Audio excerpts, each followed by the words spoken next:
বেশি একটা দূরত্ব নয়।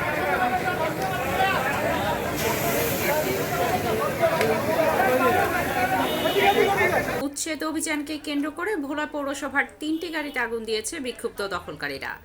শনিবার 25 অক্টোবর বিকেলে শহরের নতুন বাজার চত্বরে এ ঘটনা ঘটে। পৌর কর্তৃপক্ষ জানায়, নিয়মিত অভিযানের অংশ হিসেবে ভোলা পৌরসভার পক্ষ থেকে অবৈধ স্থাপনা উচ্ছেদে অভিযান চালানো হয়। নতুন বাজার এলাকার মুক্তিযোদ্ধা মার্কেট সংলগ্ন স্থানের 10 থেকে 12টি দোকান গুড়িয়ে দেয় অভিযান দল। এ সময় বিক্ষুব্ধ দখলকারীরা হামলা চালিয়ে পৌরসভার 3টি গাড়িতে আগুন ধরিয়ে দেয়। খবর পেয়ে ফায়ার সার্ভিস, পুলিশ ও নৌবাহিনীর সদস্যরা দ্রুত ঘটনাস্থলে গিয়ে আগুন নিয়ন্ত্রণে আনেন। তবে ততক্ষণে পৌরসভার গাড়িগুলো ক্ষতিগ্রস্ত হয়। এদিকে মুক্তিযোদ্ধা সংসদ ও পৌরসভা উভয় পক্ষই জায়গাটি নিজেদের দাবি করে আসছিল। তবে স্থানীয় সূত্রে জানা গেছে, ফুটপাত দখল করে অবৈধভাবে ব্যবসা পরিচালনা করে আসছিল একটি ক্ষুদ্র ব্যবসায়ী চক্র।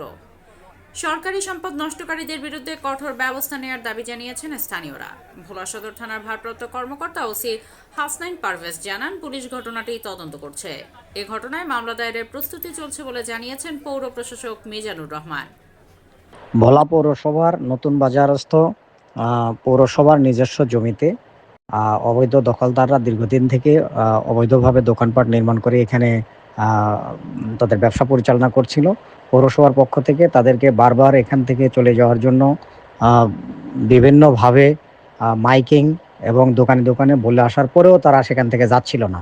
তো মডেল মসজিদের পশ্চিম এবং দক্ষিণ উত্তর পাশ যেটি, সেটি ইতিমধ্যেই ক্লিয়ার করা হয়েছে।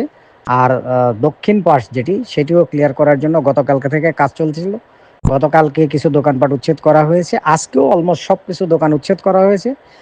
এবং শেষ মুহূর্তে কে বা কারা এসে পৌরসভার যে গাড়িগুলো সেখান থেকে ময়লা নিয়ে যাচ্ছিল, সেই গাড়িতে 3টা গাড়িতে আগুন ধরিয়ে দেয়।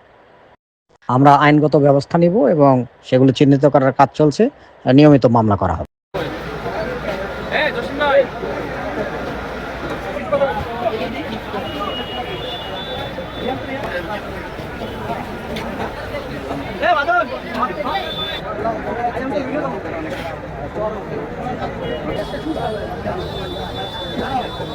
মোহাম্মদ সামিরুজ্জামানের তথ্যচিত্রে সামিয়া সুলতানা, চ্যানেল 21, ভোলা।